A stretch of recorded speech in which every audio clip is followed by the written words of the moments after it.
कुमारी चूहिया बनी चूहिया। गंगा नदी के किनारे कई संत लोग रहते थे। उन संतों के गुरु बड़े ज्ञानी थे। एक दिन उन संतों के गुरु जब गंगा नदी में खड़े प्रार्थना कर रहे थे, तब एक नन्ही चूहिया उनके सामने आई। संत गुरु को वो चूहिया इतना पसंद आया कि उन्होंने उसे घर ले जाना चाहा। संत ने अपनी मंत्र शक्ति से उस चूहिया को छोटी सी लड़की के रूप में बदल दिया। उस लड़की को अपनी पत्नी के पास ले गए।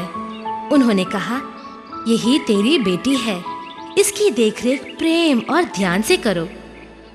कुछ वर्ष बीत गए। वह बहुत सुंदर लड़की बन गई।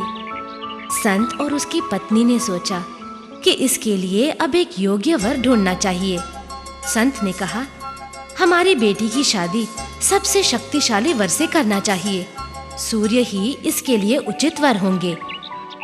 संत ने अपनी मंत्र शक्ति से सूर्य को बुलाया और अपनी बेटी से विवाह करने को कहा।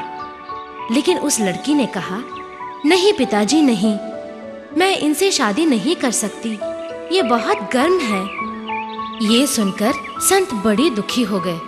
सूर्य ने कहा, आपकी बेटी के लिए योग्य वर बादल होगा, क्योंकि वो ठंडा है। तब संत ने बादल को अपनी बेटी से शादी करने के लिए बुलाया। लेकिन कुमारी चूहिया खुश नहीं थी। उसने कहा, ये काले और मंद हैं, इनसे भी अच्छा वर ढूंढिए।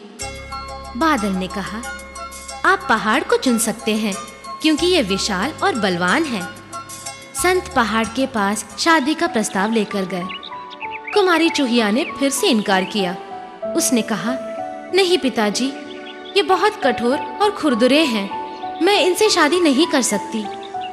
तब पहाड़ ने सुझाव दिया, मुझसे भी बड़ा चूहा है।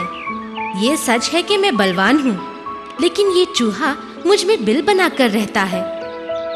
जब चूहिया ने चूहे को देखा तो खुशी से उछल पड़ी।